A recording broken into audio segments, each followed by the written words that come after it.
Fala pessoal, quem fala com vocês é o H e nesse vídeo a gente vai falar sobre um assunto muito importante para a sua história, que é a trama e a subtrama, que são literalmente a alma da história. Não tem como você ter uma história boa se a sua trama ou subtrama não forem boas.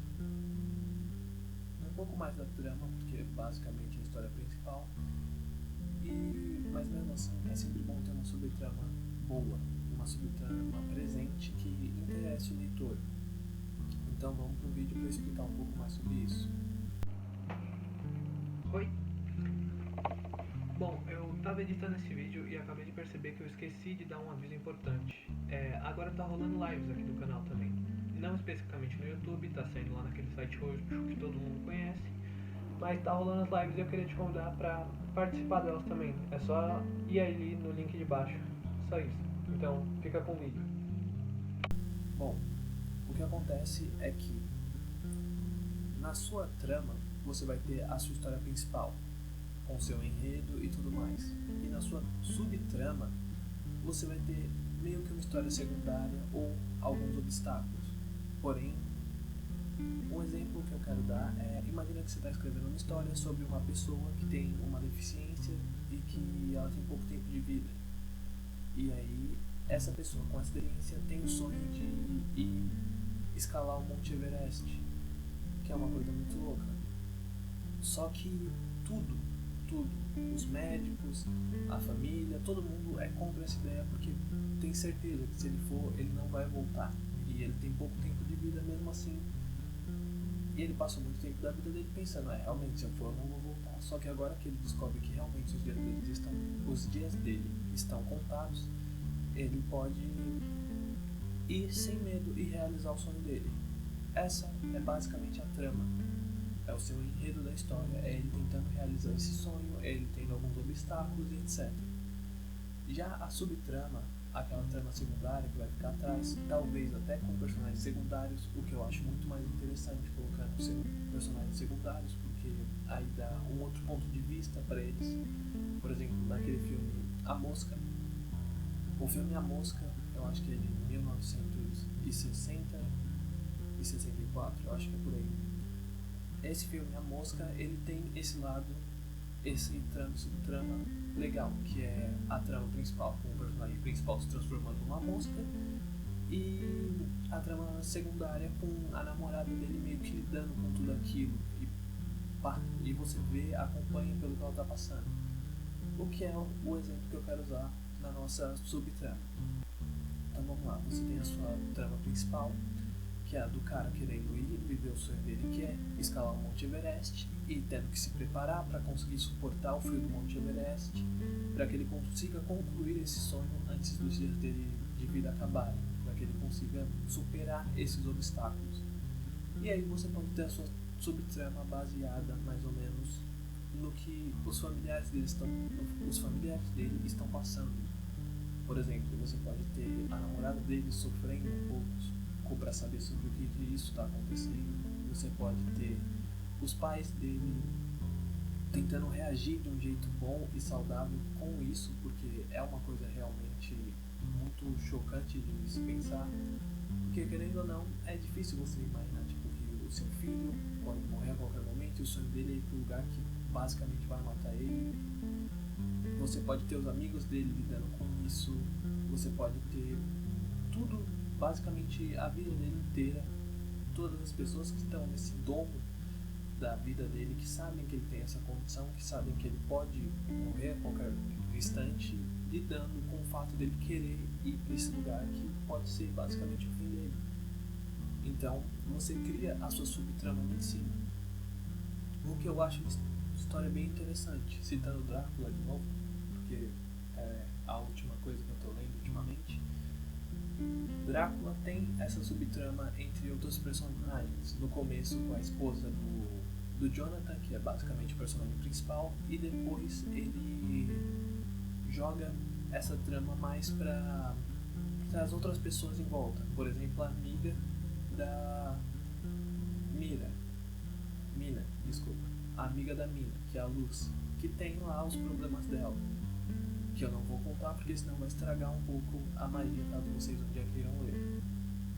o que acontece é que se você foca demais na sua trama principal, você pode acabar desprendendo o leitor. Tipo, a sua trama principal tá muito boa, só que a sua trama secundária não tá tão boa. Ele não tem aquele clímax, aquilo que te prende, aquilo que te faz querer ler e saber o que vai acontecer no próximo capítulo, como sempre. E isso aconteceu comigo um pouco no Drácula, o que foi bem chato, porque tipo, eu tava lendo e tava sempre lendo e não parava de ler. E aí chegou numa parte que eu fiquei meio enjoado só de ver o mesmo, e aí eu parei de ler. Quando eu parei de ler, eu passei umas 2 semanas sem ler nada, umas 2 semanas ou um mês, eu acho. É um pulo muito grande de 2 semanas para um mês, mas vamos continuar aqui a linha de raciocínio. Eu parei assim um tempo de ler, e quando eu peguei ele de novo e fui continuar do capítulo onde eu parei, eu percebi que tipo, se eu não tivesse parado, eu estaria num ponto muito mais, eu estaria um pouco mais afundado na história, estaria entendendo um pouco mais das coisas, estaria com tudo fresco na mente, porque eu estava literalmente num dos capítulos que eu achei mais interessante, que é meio que de um barco fantasma, que eu não quero contar para não estragar de novo a magia do livro, mas se vocês forem ler, basicamente nesse capítulo eu parei, vocês vão entender o que eu tô falando, caso vocês cheguem a ler algum dia.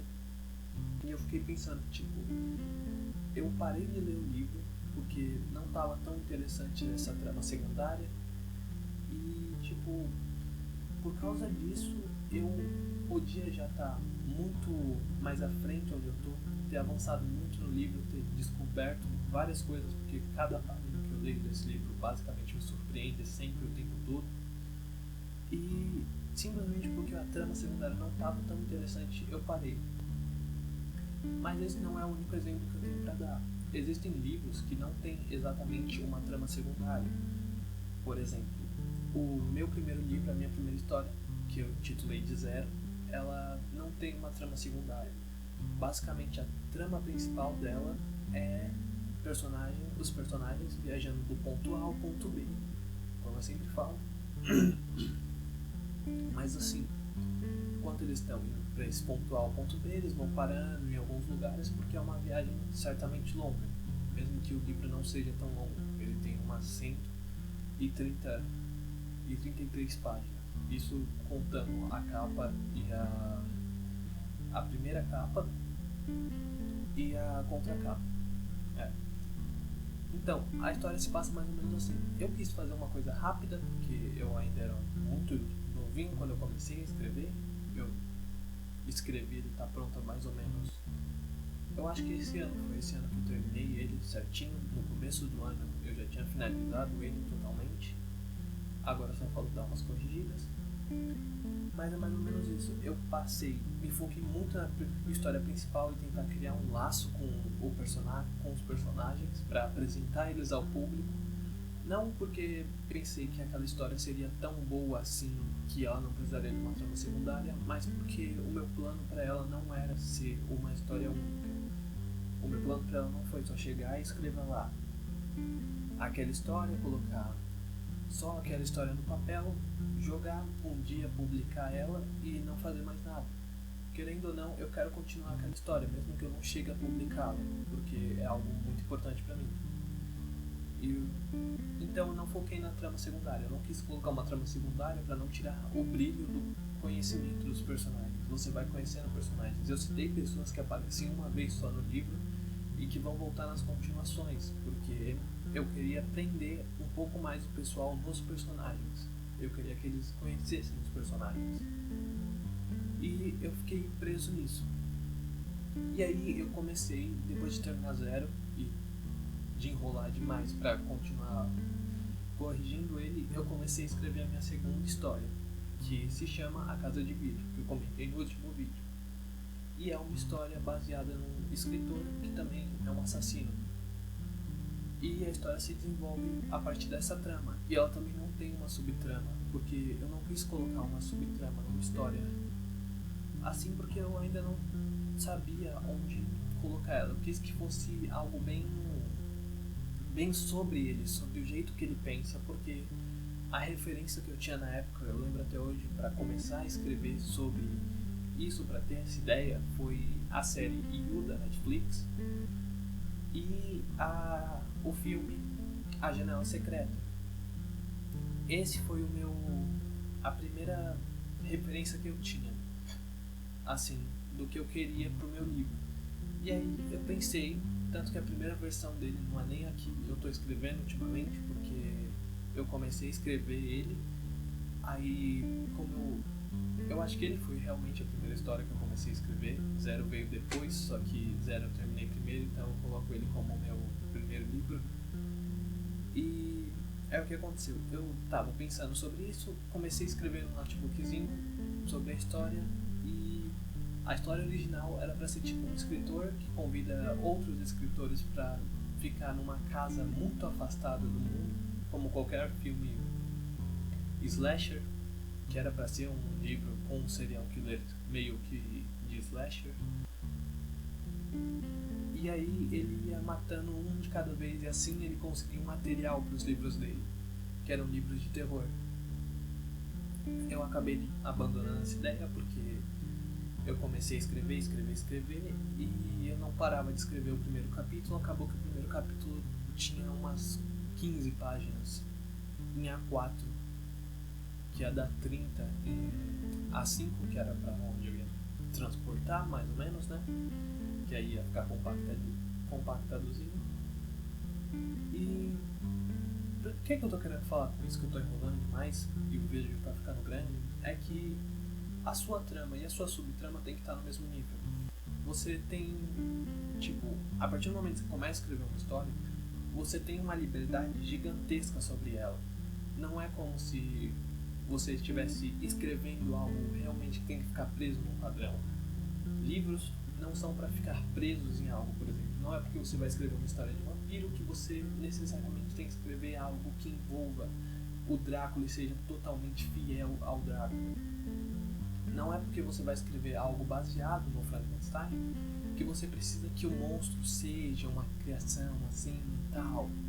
Ele pode ser algo mental, como por exemplo, eu escolhi que o meu primeiro livro, o Zero, foi escrito com base em séries de zumbis, porque eu estava muito frenético nas séries de zumbis, e aí eu comecei a desenhar ele, eu ia fazer uma história em quadrinho e acabou virando um livro.